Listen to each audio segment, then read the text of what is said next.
பேரன்புமிக்க ரசிக பெருமக்களுக்கு எங்கள் நன்றி கலந்த வணக்கம்.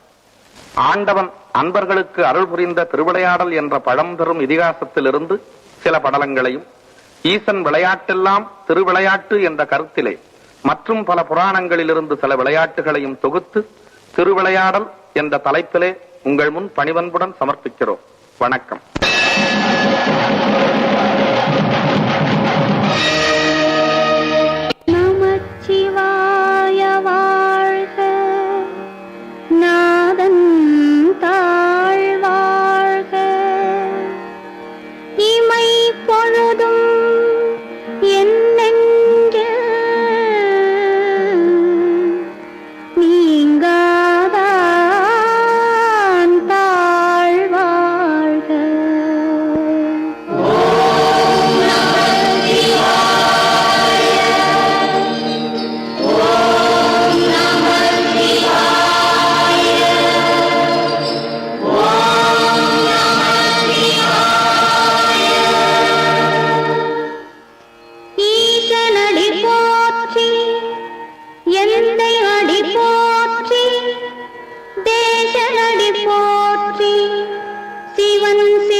அடியாள் வேண்டுகோள் ஒன்று. தாங்கள் சிரத்தை விடுத்து என் விண்ணப்பத்திற்கு செவிசாய்க்க வேண்டும். தாட்சாயணி, அனைத்து உணர்ந்தவள் நீ. ஆத்திரப்படும்படி ஏதும் கேட்க மாட்டா என்பது எமக்கு தெரியும். விஷயத்தை சொல். பிள்ளைகள் வளர்ந்து ஆளாகிவிட்டாலும் பெற்றோர்களுக்கு கட்டுப்பட்டவர்கள் தானே? ஆண் பிள்ளையாக இருந்தால் அந்திய காலம் வரை பெற்றோருக்கு கட்டுப்பட்டவன். பெண்ணாக பிறந்து விட்டால் பருவம் அடைந்த பிறகு மற்றொருவனுக்கு மாலையிட்டு விட்டால் கணவனுக்கு தான் கட்டுப்பட்டவள். மற்றொருவருக்கு மாலையிட்ட பின் பெற்றவர்களை அந்த பெண் மறந்துவிட வேண்டியதுதானா? சுற்றி வளைத்து நீ எங்கு வருகிறாய் என்று எமக்கு புரிகிறது. சுருக்கமாக சொல். சுவாமி, கோபப்பட்டு விடாதீர்கள். மறுமுறையும் மன்றாடி கேட்டுக் கொள்கிறேன். என்ன கேட்கப் போகிறாய்? என் தந்தை தட்சன் நடத்தும் யாகத்திற்கு சென்று வர வேண்டும் என்று மனதில் தோன்றுகிறது. உத்தரவு கொடுப்பீர்களா? என்னை அவமானப்படுத்த வேண்டும் என்பதற்காகவே எனக்கு அழைப்பு விடுக்காமல் யாகத்தை தொடங்கி இருக்கிறான் தட்சன். எனக்கு வழக்கமாக சேர வேண்டிய அவர் பாகத்தையும் தர மறுக்கிறான். அப்படிப்பட்ட கொடியவன் நடத்தும் யாகத்திற்கு நீ செல்வதா? உன் தந்தையாய் இருப்பதால் அவன் தவறை மறைப்பதா? அதற்கு நான் உத்தரவு தருவதா? வெட்கம். சுவாமி, அவர் அழைக்க மறுத்ததையும் அவிர்வாகம் கொடுக்காமல் இருப்பதையும் குற்றம் என்று சுட்டிக்காட்டி உங்களையும் வரவேற்று யாகத்தை முடியுங்கள் என்று அறிவுரை கூறத்தான் போகிறேன். அறிவு தட்சனுக்கு ஏராளம், அதைவிட ஆணவம் ஏராளம் ஏராளம். அந்த ஆணவத்தை அகற்றி நல்லறிவு புகட்டத்தான் நான் போகிறேன். உன்னால் முடியாது. ஏன் முடியாது? அவன் அழியும் காலம் வந்து விட்டது. அதை தடுத்து நான் நிறுத்துகிறேன். நடக்காது. ஏன் நடக்காது? அவன் விதி முடிந்து விட்டது. அந்த விதியை என் மதியால் வெல்லுகிறேன். வேதையே அவமானப்பட்டு திரும்ப போகிறாய். இல்லை, என் தந்தை ஈசனுக்கு விரோதி அல்ல என்ற அளவிற்கு அவர் மனதை மாற்றிவிட்டு வெற்றியுடன் திரும்பி வருகிறேன். தாட்சாயணி, ஒரு பெண்ணுக்கு பிறந்த வீடு சாஸ்வதமா அல்லது புகுந்த வீடு நிரந்தரமா?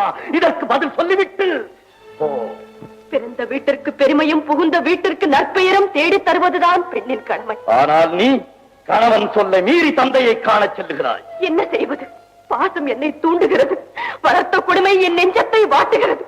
போவது உங்களுக்கு பிடிக்கவில்லை, போகாமல் இருக்க என்னால் முடியவில்லை. ஐயனே, பிறந்த வீட்டிற்கும் புகுந்த இடத்திற்கும் விரோதம் ஏற்பட்ட பிறகு பெண்ணாக பிறந்தவள் இருப்பதை விட இறப்பதே மேல். தந்தையின் பாசம் என்னையும் மீறும் அளவுக்கு வந்து விட்டது. தவறுதான், என்னை மன்னியுங்கள். சென்று வர உத்தரவிடுங்கள். விதி உன்னிடமும் விளையாடுகிறது. சரி, சுவாமி, போய் வா என்று சொல்லுங்களே. இறைவா, பிரபு, பரம்பொருளே. நில். எங்கு வந்தாய்? எதற்காக வந்தாய்? எந்த முகத்தோடு என்னை பார்க்க வந்தாய்? ஐயனே, என்னை மன்னித்து விடுங்கள். பெண் புத்தி பின் புத்தி என்ற சொல்லுக்கு இலக்கணம் கண்டுவிட்டேன். பாசத்திற்காக சென்று பலனை அனுபவித்து விட்டேன். போதும் நான் பட்டது. அனைத்தும் மறந்து அடியாரை ஏற்றுக்கொள்ளுங்கள். உன்னை இனி நான் ஏற்றுக்கொள்வதா? யார் நீ? நான் யார் என்பதை கூடவா மறந்து விட்டீர்கள்? ஆம், நினைத்தாலும் நினைவிற்கு வரவில்லை. உங்களையே சதம் என்று நம்பி வந்திருக்கும் என்னை சோதித்து விடாதீர்கள். ஏற்றுக்கொள்ளுங்கள். என் சொல்லை மீறி என் வாயிற்படியை கடந்த போதே என் மனைவி இறந்து விட்டாள். என் பரம எதிரி தட்சனின் மகள் தாட்சாயணி தான் இப்போது வந்திருக்கிறார். இல்லை இல்லை, இனி ஒரு முறை என்னை தட்சன் மகள் என்று சொல்லாதீர்கள். அவர் எனக்கு தந்தையும் அல்ல, நான் அவருக்கு மகளும் அல்ல என்று ஊரறிய சொல்லிவிட்டு அவர் யாகமும் முடியாமல் போகட்டும் என்று சபித்து விட்டு வந்தேன். உன் சாபம் அவனை ஒன்று செய்யாது. என்னால் ஏவப்பட்டிருக்கும் வீரபத்ரன் இந்நேரம் தட்சனை பழிவாங்கி யாகத்தையும் அழித்திருப்பான். எப்படியோ தொலையட்டும். என்னை பொறுத்தவரை தவறை உணர்ந்து விட்டேன். மன்னித்தேன் என்று ஒரு வார்த்தை சொல்லுங்கள். மனதால், வாக்கால், காயத்தால், முக்காலும் உனக்கு மன்னிப்பே கிடையாது. போக மாட்டேன். உயிரை விட்டாலும் உங்கள் திருவடிகளில் விடுவேனே தவிர இந்த இடத்தை விட்டு ஒரு கணமும் என்னால் பிரிந்திருக்க முடியாது. கிடையாது.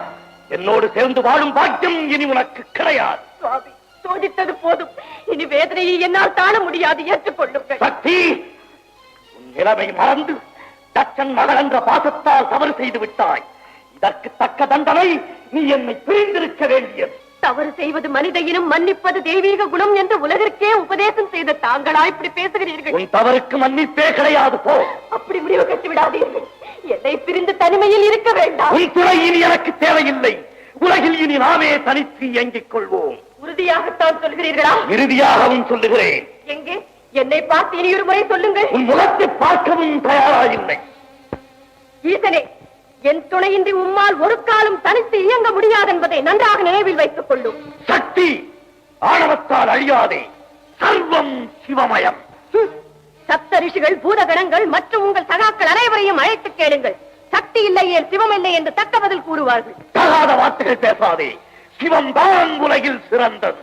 இல்லை, சக்திதான் உலகில் உயர்ந்தவள். சிவம் இல்லையே சக்தி இல்லை. சக்தி இல்லையே சிவம் இல்லை. சிவம் தான் பெரிது. சக்திதான் பெரிது. ஆணுக்கு பெண் அடிமை. அந்த ஆணையும் பெற்றுத் தருவது பெண்மை. நீ இன்றி நான் உண்டு. நான் இன்றி நீர் இல்லை. மாயா.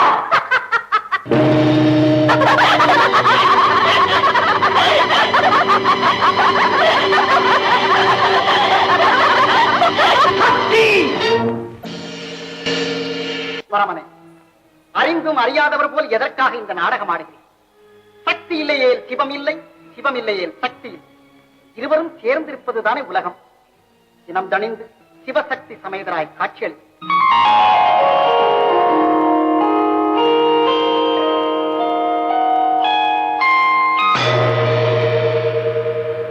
ஓடுங்கால் ஓடி உள்ளம் உருகி இசை பாடுங்கால் பாட வந்தேன் பரம்பொருளே.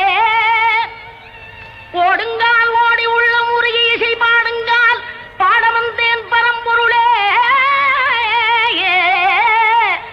ஆடுங்கால் எடுத்து நடமிடுவாய் இறைவாவும் தமிழமுதை படித்த நான் பாடும்படி. உன் தமிழமுதை படித்த நான் பாடும்படி.